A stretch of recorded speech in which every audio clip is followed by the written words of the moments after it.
Jake Morrison stood on the bridge of his ship and looked out at the dead world below. New Haven had been a beautiful planet just 3 days ago, with green fields and happy families living in peace. Now it was nothing but ash and broken buildings. The Zelkari had come like they always did and taken everything that mattered. The aliens had a simple way of doing things. They would arrive at human worlds in their massive ships and tell everyone to get ready for harvest. They did not want the planets or the buildings or even the animals. They wanted the humans themselves. The Zelkari used human bodies for experiments and human minds for entertainment. They thought people were just smart animals that could be caught and used however they wanted. Jake had been fighting these monsters for 3 long years now. His ship, the U.E. Defiance, was one of the few human vessels still working after all the battles. Most of Earth's fleet was gone, and most of the colonies were empty or destroyed. The humans had fought back with everything they had, but it was never enough. The Zelkari Empire was just too big and too strong. Amy Carter walked up to him holding a data pad with the latest reports. She had been his second in command since the war started, and Jake trusted her more than anyone else still alive. Her face was tired and sad like everyone else who had seen too much death. "Sir, we lost 12 more colonies in the past week," Amy said quietly. "The aliens are moving faster now. They are not even trying to hide what they are doing anymore." Jake felt the anger building inside him again. It was the same rage that had kept him going through every battle and every loss. When the Zelkari first attacked human space, everyone thought it would be a quick war. The aliens had better ships and more soldiers, but humans had something special. They had fury like nothing the galaxy had ever seen before. Human rage was legendary. Among the stars, when someone hurt a human colony, the response was swift and terrible. Human ships would appear out of nowhere and fight until every last crew member was dead. Human soldiers would charge into hopeless battles just to make the only enemy pay for what they had done. Even when they were losing, humans never gave up and never stopped fighting. The galaxy had watched in shock as this small species from a backwater planet fought an empire that ruled thousands of worlds. Other alien races whispered about human anger and how it made them do impossible things. Some species even started copying human tactics because they were so effective at causing damage. Jake was starting to realize that all their rage and all their fighting had not changed anything important. The Zelkari were still taking human worlds and still harvesting human people.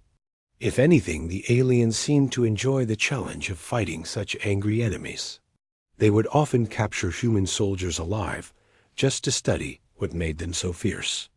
In battle, a message came through the communication system, and Jake recognized the voice of Admiral Lisa Brooks. She was the highest-ranking human officer left alive, and the person who was supposed to be leading their war effort. Her words were calm, but Jake could hear something different in her tone. "All human forces will now observe complete communication. Silence with alien species," the Admiral said. "No warnings to enemies. No negotiations with neutrals. No mercy for anyone who stands in our way." The galaxy wanted to see what human rage could do. Now they will learn what human silence can accomplish. Jake felt something cold settle in his chest as he heard those words. The order meant that humans would stop talking to aliens entirely. No more threats before attacks. No more demands for surrender. No more explaining why they were fighting or what they wanted. Just action without words. Amy looked at him with worry in her eyes.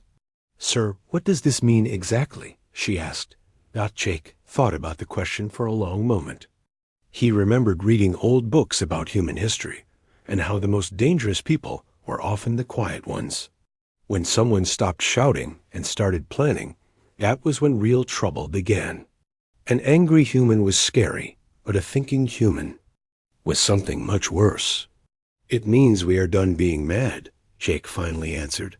Now we are going to be smart instead." The bridge was quiet as everyone processed what was happening. For 3 years they had fought with emotion and instinct and fought. Raw determination. They had screamed their anger at the stars and made the galaxy shake with their fury. But fury alone was not enough to win this war. Jake looked out at the ruins of New Haven one more time. The Zelkari thought they understood humans now. They thought human rage was the only weapon that mattered. They were about to learn that when humans stopped being angry, they became something infinitely more dangerous. They became cold and calculating and absolutely ruthless. The age of human rage was ending. The age of human silence was about to begin. And the galaxy would soon discover that there were worse things than facing an enemy who screamed at you before. Attacking. Much worse things than fighting soldiers who let their emotions control their actions. The worst thing was facing an enemy who said nothing at all. Ben Taylor moved through the dark hallways of the Zelkari research station like a shadow. His team of 6 soldiers followed behind him, making no sound at all. They had spent 2 months learning how to fight without noise, and it was paying off. Now, the alien guards walked past them without knowing that death was just a few feet away. This was not how humans used to fight. Before the silent protocol, human attacks were loud and violent affairs, with explosions and gunfire and screaming. Soldiers charging into battle. The aliens had learned to expect that kind of warfare, and they were ready for it. They were not ready for humans who moved like ghosts and killed without making a sound. Ben raised his hand, and his team stopped moving. Up ahead, 2 Zelkari guards were talking about something in their clicking language. Ben waited until they turned the corner, then signaled his team to continue. They had been inside this facility for 6 hours now, and had not fired a single shot or triggered a single alarm. Rachel Moore was working at a computer terminal in the main laboratory. She was the smartest person Ben had ever met, and the only human who understood alien biology well enough for this mission. Her fingers moved quickly across the alien keyboard as she downloaded everything the Zelkari knew about their own species. "Got it," Rachel whispered into her comm device. Every genetic marker, every biological weakness, every single thing that makes them what they are. Ben nodded and gave the signal to move out. They had what they came for, and now it was time to leave before anyone noticed they had been there. The team moved back through the same hallways they had used to enter, but this time they left small devices behind them. The devices would destroy all evidence that humans had ever been in this place. Meanwhile, on the other side of the galaxy, other human teams were carrying out similar missions. The Vorthan Confederacy thought they could make money by selling weapons to both sides in the war.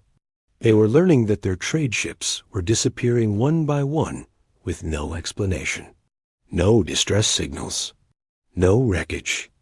No survivors to tell what happened that Dot Captain Steve Rogers was in command of one of the new stealth ships that did not officially exist.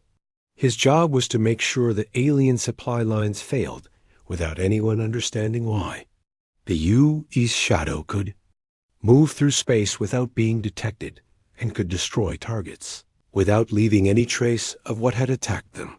Steve watched as another Vorthan cargo ship appeared on his sensors. The ship was carrying medical supplies to Zelkari forces, and the captain probably thought he was safe in neutral space. Steve pressed a button and launched a weapon that would look like a simple equipment failure when it destroyed the ship. In a few minutes the cargo vessel would explode, and everyone would think it was an accident. The crystalline hegemony was having their own problems. Their quantum communication networks were failing one system at a time. The failures looked random, but they were actually carefully planned to isolate different parts of their territory from each other. Soon the crystal beings would not be able to coordinate anything across their empire. Kelly Williams sat in a coffee shop on the Vorthan capital world reading a local newspaper.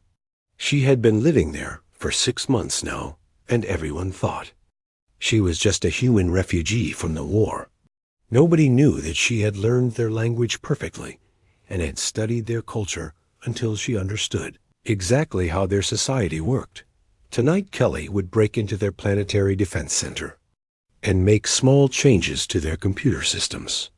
Nothing dramatic that would trigger alarms, but tiny errors that would leave gaps in their protection when human forces finally came calling. The Vorthans would never know what hit them, because they would never see it coming.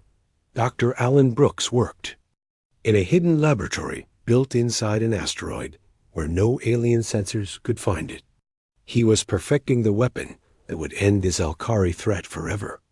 The electromagnetic pulse generator was designed specifically to target Zelkari biology, and it could be transmitted through their own communication networks. Alan had been working on this project since the Silent Protocol began. The idea was simple but brilliant. Instead of fighting the Zelkari with ships and soldiers, humans would use the aliens' own technology against them. Every time they tried to communicate with each other, they would unknowingly poison themselves. Back on the research station, Ben and his team reached their extraction point without being detected. A small human ship waited for them in the shadow of a nearby moon. As they flew away, Rachel looked at the data they had stolen and smiled for the first time in months. "This is everything we need," she said.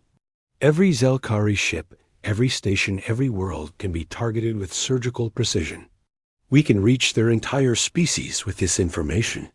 Ben felt satisfaction instead of anger for the first time since the war began. Rage had driven humans to fight harder than any species in galactic history, but it had not been enough to win. Now they were trying something different. Instead of fighting with emotion, they were fighting with intelligence and planning and patience. All across human space, similar operations were taking place. Scientists were developing new weapons in secret laboratories. Soldiers were infiltrating alien worlds and sabotaging their infrastructure. Engineers were building networks that would give humans advantages the aliens could not match or understand. The galaxy was starting to notice that something had changed about the war, but they could not figure out what it was. Human forces seemed to be retreating from some areas, but alien casualties were actually increasing. Supply lines were failing and communication networks were having problems, but there was no obvious cause for any of it. News organizations tried to report on what was happening, but there was nothing clear to report. The war seemed to be fighting itself with invisible weapons and unknown soldiers. Some alien leaders were starting to feel worried, but they did not know what they should be worried about. The human rage that had shaken the galaxy for 3 years was gone. In its place was something much more dangerous: cold calculation and careful planning, and absolute determination to win at any cost. The aliens had learned to deal with human anger, but they had no idea how to fight human intelligence. Ben looked out at the stars as his ship carried them back to human space.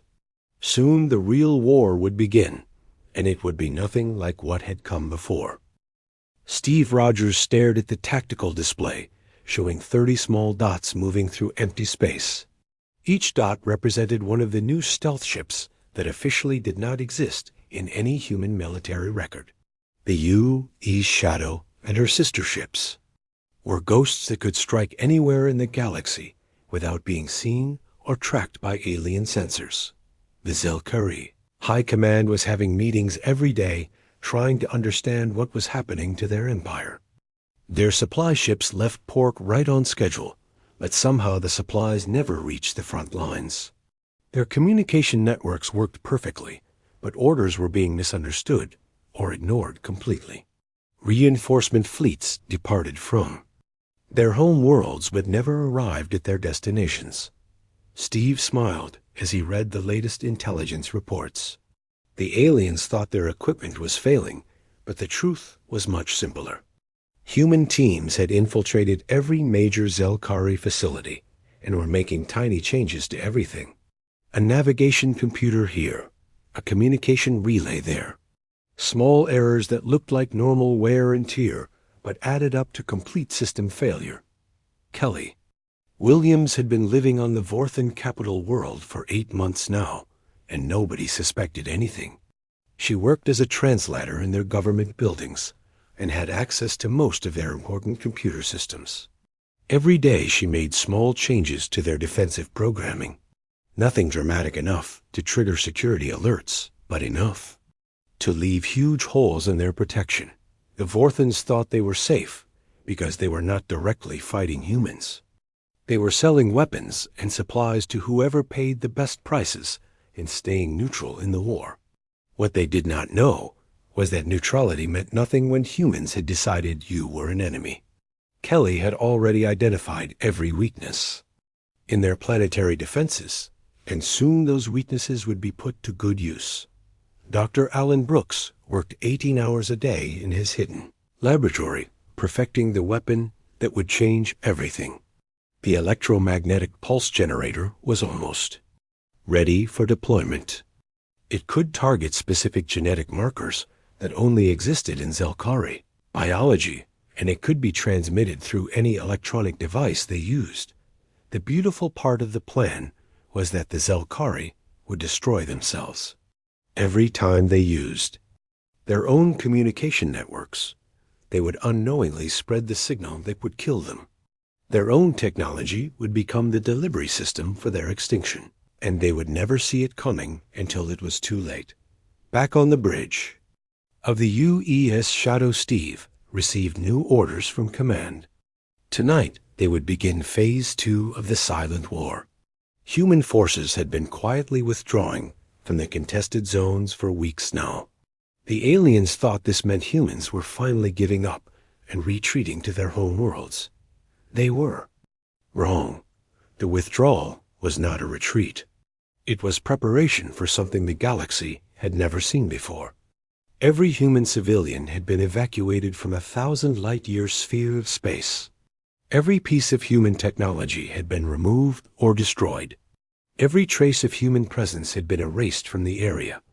The Zelkari Empire suddenly found themselves ruling empty space, but they did not understand what this meant.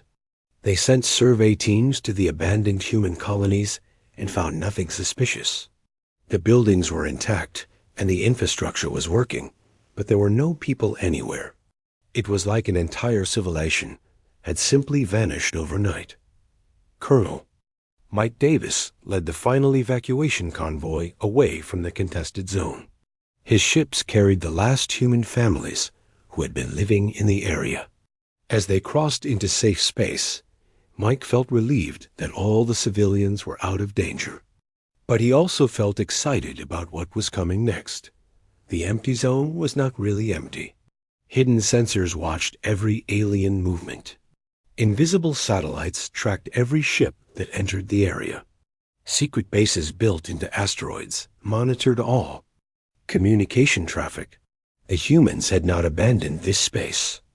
They had turned it into the largest trap in galactic history. Engineer Sarah Johnson worked in a command center buried deep beneath the surface of Earth's moon.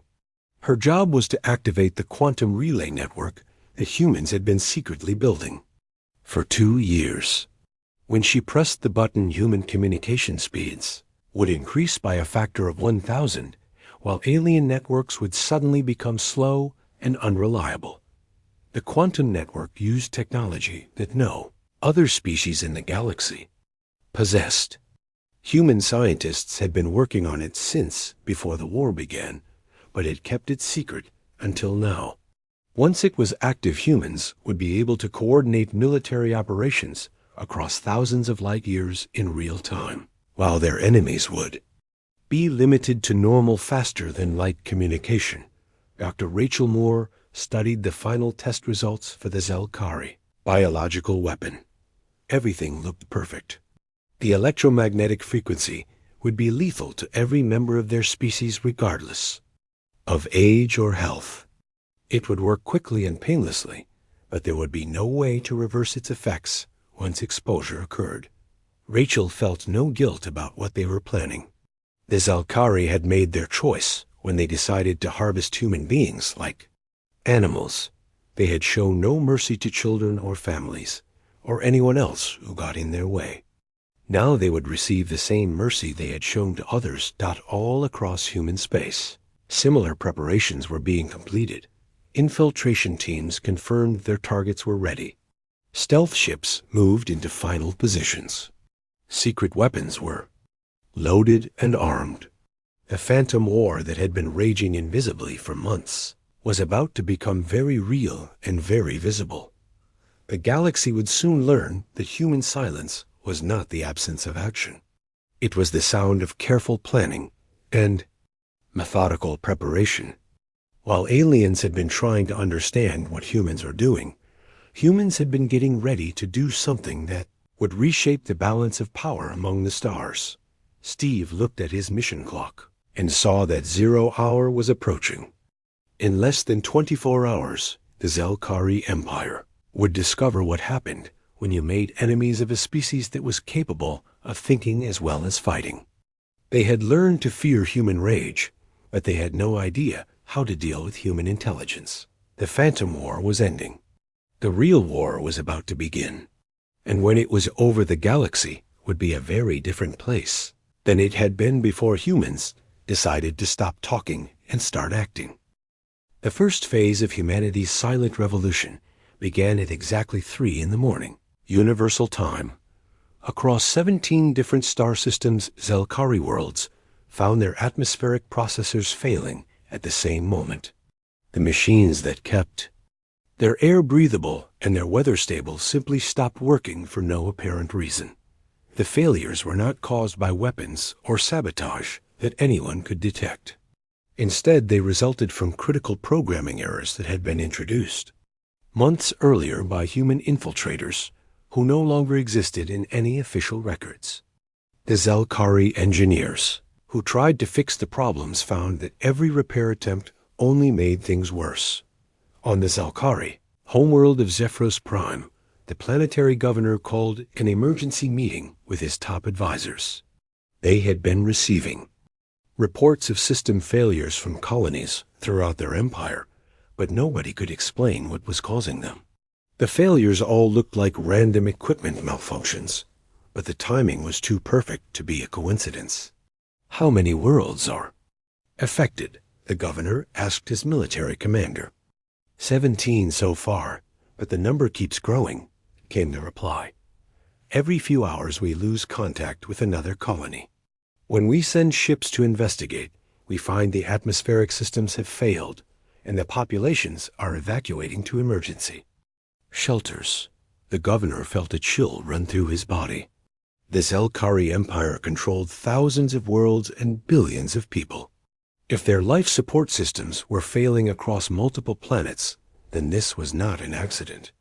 This was an attack unlike anything they had ever faced before. Colonel Mike Davis watched the evacuation reports from his command ship orbiting Earth. Every human civilian had been successfully removed from the contested zone and was now safe in human-controlled space. The operation had taken 6 weeks to complete, but it had been worth the effort. Now the real work could begin. The contested zone was a sphere of space, nearly 1,000 light-years across, that contained hundreds of star systems. For 3 years, it had been the main battlefield between human and Zelkari forces. Now it was empty of human life, but filled with alien enemies, who thought they had won a major victory. They were about to learn how wrong they were. Engineer Sarah Johnson sat at her control station deep beneath the lunar surface and prepared to activate the quantum relay network. Her finger hovered over the activation button as she waited for the final go signal from Admiral Brooks. When the network came online, human communication capabilities would advance by centuries in a matter of seconds. The signal came through, and Sarah pressed the button. Across human space, hidden quantum transmitters began operating at frequencies that no alien science could detect or intercept. Suddenly, human commanders could coordinate operations across the entire galaxy as easily as if they were in the same room. At the same time, carefully programmed viruses activated in alien communication networks throughout the galaxy. The viruses did not destroy anything or cause obvious damage. Instead, they introduced tiny delays and errors that made alien coordination increasingly difficult. The delays were so small that most aliens did not notice them at first. Dr. Rachel Moore made final adjustments to the electromagnetic weapon that would end the Zelkari threat forever. The frequency generator was now small enough to be hidden inside normal communication equipment and powerful enough to affect entire planets. Best of all, it could be transmitted through the Zelkari's own networks without them knowing what was happening. The weapon worked by targeting specific genetic markers that existed only in Zelkari DNA. When exposed to the correct electromagnetic frequency, their cellular structure would break down rapidly but painlessly. To any observer, it would look like they had simply died of natural causes all at the same time. Rachel had spent months perfecting the delivery system. The weapon could be uploaded into any Zelkari communication device and would then spread automatically through their entire network. Every time they tried to coordinate their response to human attacks, they would unknowingly poison themselves. Steve Rogers received new orders as the UE Shadow moved through the empty contested zone. His mission was to begin the systematic destruction of every Zelkari military asset in the region. But this would not be the kind of destruction that left wreckage and evidence. This would be the kind that made ships and stations simply vanish without a trace. The stealth ships carried weapons that dissolved matter at the molecular level. When they attacked a target, nothing would remain behind to show what had happened. The Zelkari would lose entire fleets and never find so much as a single piece of debris to examine. Kelly Williams activated the final phase of her infiltration mission on the Vorthan capital world. For months, she had been introducing errors into their planetary defense systems while learning everything about their military capabilities. Now it was time to put that knowledge to use. With a few keystrokes, she disabled every orbital weapons platform protecting the planet. The systems would show green lights and normal operation readings, but would not fire when commanded to do so. The Vorthans had sold weapons to humanity's enemies, and now they would pay the price for that choice. Similar operations were taking place on dozens of worlds throughout the galaxy. Human agents who had been living among alien populations for months or years finally revealed their true purpose. Communication networks failed. Defense systems went offline. Supply lines collapsed. Military coordination became impossible. Dr. Alan Brooks uploaded the Zelkari biological weapon into their primary communication satellite. From there, it would spread to every device in their network within a matter of hours. He felt no emotion as he initiated the sequence that would lead to the extinction of an entire species. They had chosen their fate when they decided to harvest human beings. The weapon began its work immediately. On Zephyros Prime, the planetary governor was in the middle of another emergency meeting when he suddenly felt dizzy. Around the table, his advisors were experiencing the same symptoms.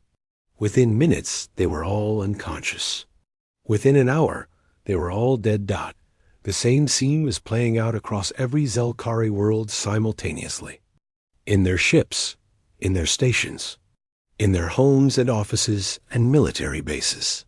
Billions of lives ending quietly and peacefully with no violence and no suffering. Just the simple cessation of biological function as their genetic structure collapsed. Jake Morrison received reports from across the galaxy as the silent storm reached its peak intensity. Zelkari worlds were going dark one by one. Vorthan defense networks were failing. Crystalline communication systems were breaking down. In less than 12 hours, the balance of galactic power had shifted completely in humanity's favor. "Sir, Amy," Carter said as she handed him the latest tactical update, "we are receiving surrender requests from 37 different species. Everyone wants to negotiate before we get to them." Jake looked at the display showing the rapid collapse of alien resistance throughout the galaxy. The silent protocol was working better than anyone had dared to hope. Human forces had not fired a single shot, but were winning the most complete victory in galactic history. The age of human rage was truly over. The age of human silence had proven far more effective than anyone could have imagined. The Zelkari Empire lasted exactly 72 hours after Dr. Rachel Moore activated the quantum transmission array. The electromagnetic pulse that had been carefully designed to target their unique biology spread through their communication networks faster than anyone could have imagined. Every time a Zelkari tried to contact another member of their species, they unknowingly exposed themselves to the frequency that would end their life. Moore watched the progress reports coming in from monitoring stations across the galaxy. Buzz. Weapon was working exactly as designed, with no technical failures or unexpected complications. One by one, the red dots representing Zelkari population, centers on her tactical display, began turning dark as the last signals from those worlds went. Silent forever. On Zephyros Prime, the capital city that had housed 50 million Zelkari, was now completely empty. The buildings were intact, and the machines were still running, but there was no one left alive to operate them. Streets that had been filled with busy aliens just days before were now quiet and lifeless. The most powerful military empire in Galactic history had simply ceased to exist. Captain Jake Morrison stood on the bridge of the UES Defiance reading situation reports from every corner of known space. 3 years ago, the Zelkari had controlled thousands of worlds and commanded fleets that could destroy entire star systems. Now there was nothing left of them except empty cities and abandoned ships drifting through space like ghost vessels. Sir, we are getting reports from our scout ships in former Zelkari territory, Amy Carter said as she handed him a datapad. Every world, every station, every ship. They are all empty. No life signs anywhere. Jake felt no satisfaction or joy as he processed this information. The Zelkari had been monsters who treated humans like animals to be harvested and experimented on. They had shown no mercy to human children or families, or anyone else who could not defend themselves. But seeing an entire species erased from existence was still a sobering experience. The galaxy was in complete shock as news of the Zelkari extinction spread through every remaining civilization. One moment they had been dealing with the most feared military power anyone could remember. The next moment that power had vanished as if it had never existed at all. No battles, no explosions, no final desperate stands. Just silence.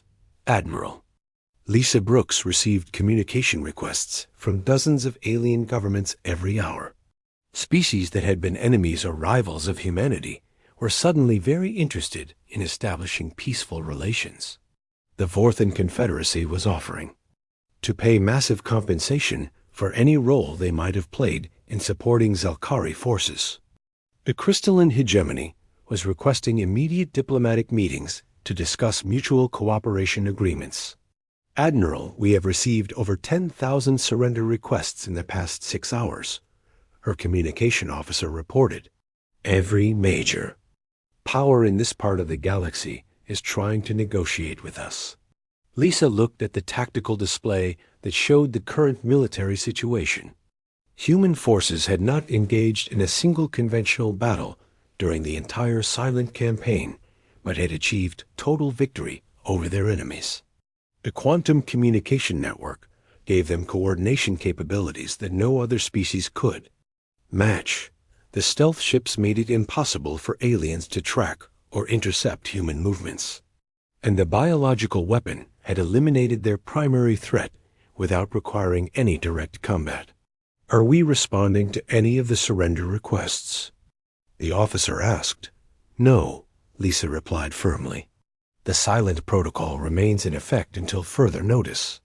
Steve Rogers commanded the UES Shadow as it moved through what had once been the heart of Zelkari space. His orders were to catalog the abandoned infrastructure and determine what could be useful to human expansion efforts. Entire worlds with fully functional cities and industrial facilities were now available for human colonization. The irony was not lost on him.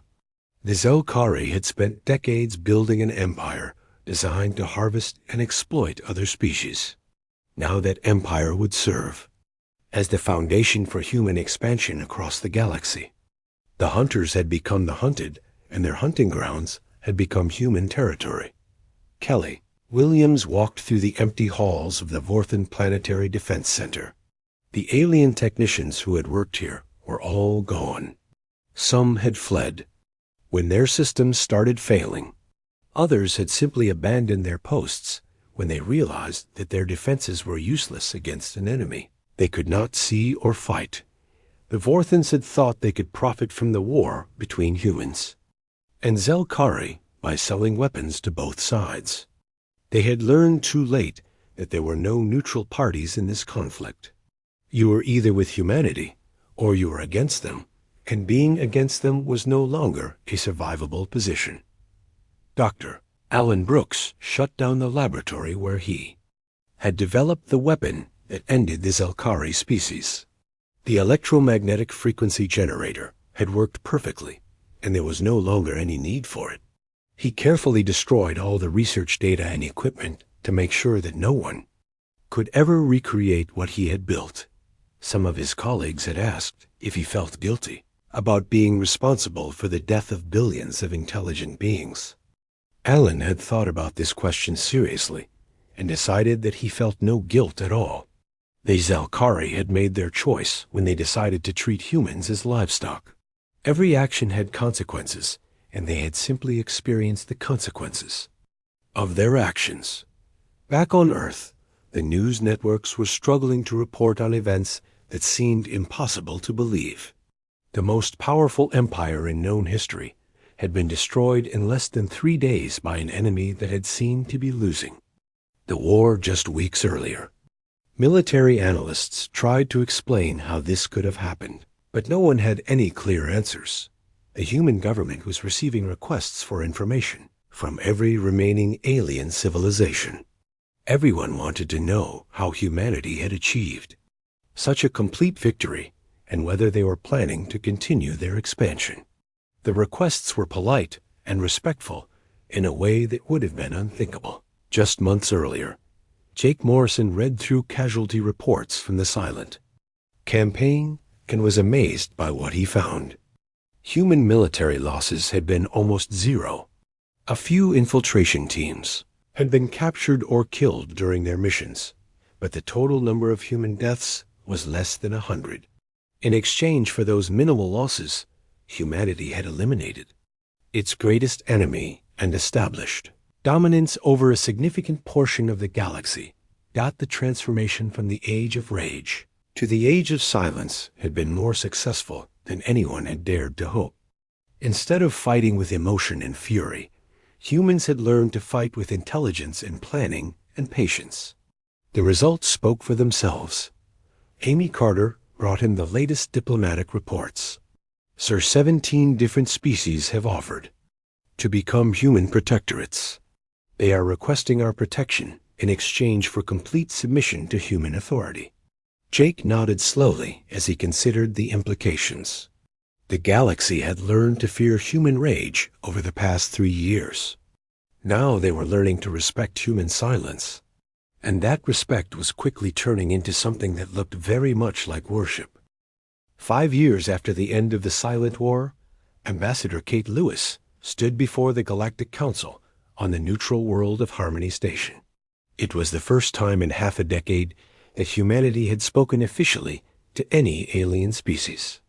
The assembled delegates representing every surviving civilization in the galaxy waited in complete silence for her words. The council chamber was much smaller than it had been before the war. Many species had been eliminated entirely, while others had been reduced to tiny populations struggling to survive. The Zelkari seats stood empty as a reminder of what happened to those who chose to be enemies of humanity. The remaining delegates looked nervous and fearful as they watched the human ambassador take her place at the speaker's podium. For 3 years, Kate began in a clear voice that carried easily through the vast chamber. The galaxy witnessed human. Rage. You saw our fleets burn your worlds. You saw our soldiers fight your armies. You saw our fury shake the very foundations of interstellar civilization. You thought you understood what humanity was capable of when pushed to violence. She paused and let her gaze sweep across the alien faces before her. Some of them looked away when she made eye contact. Others stared back with expressions of fear or hatred or desperate hope. All of them understood that their futures depended on what this human woman said next. You were wrong.